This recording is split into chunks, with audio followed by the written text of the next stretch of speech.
Hi, and welcome to Storytime with Mrs. Kelly. Today we are going to read a book about Zaha Hadid. All right, let's check it out. Little Zaha was a Muslim girl who lived with her family in Baghdad, a city where past and present mixed in the most amazing ways. From an early age, Zaha dreamt about the future. Zaha had her own taste and liked doing things her way. When she was 7, she started designing clothes, and soon she was working on bedroom furniture.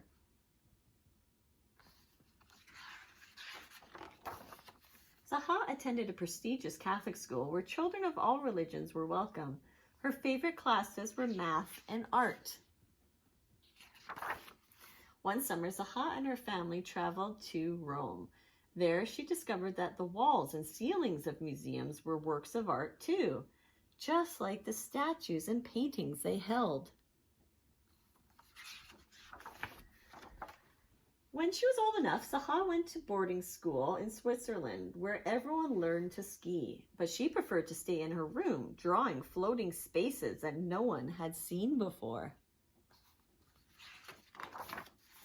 In college, she studied math and then moved to London to get a master's in architecture, where everyone found her quite unusual.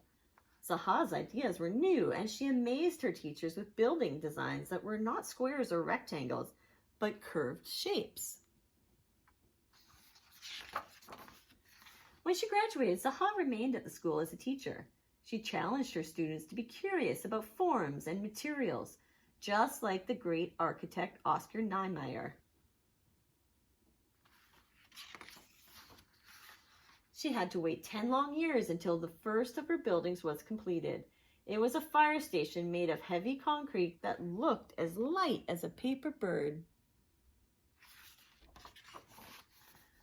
Zaha experimented with form, designing buildings that looked like giant waves cresting on a shore made of concrete. She convinced the best engineers to challenge machinery and build what was thought to be unbuildable.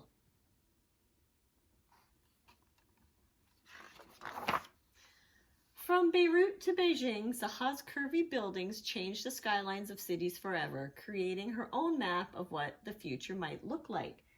She was never afraid of using computer programs and technologies that no one had dared to use before. Those are all the places that her buildings are.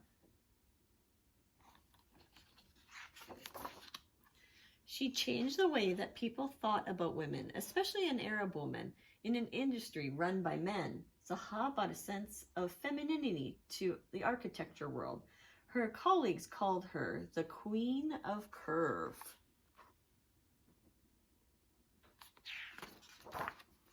Zaha made it to the cover of magazines as the rock star of architecture.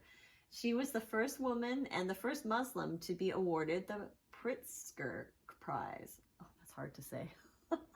The Pritzker Prize, architecture's highest honor.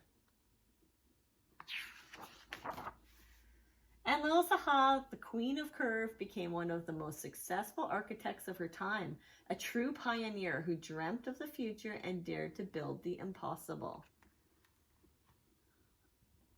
Look at all the shapes. Oh, great. Okay, she was born in 1950. She passed away in 2016, so pretty recently. There's a picture of her as a little kid and growing up. All right, guys, thank you so much for joining me, and I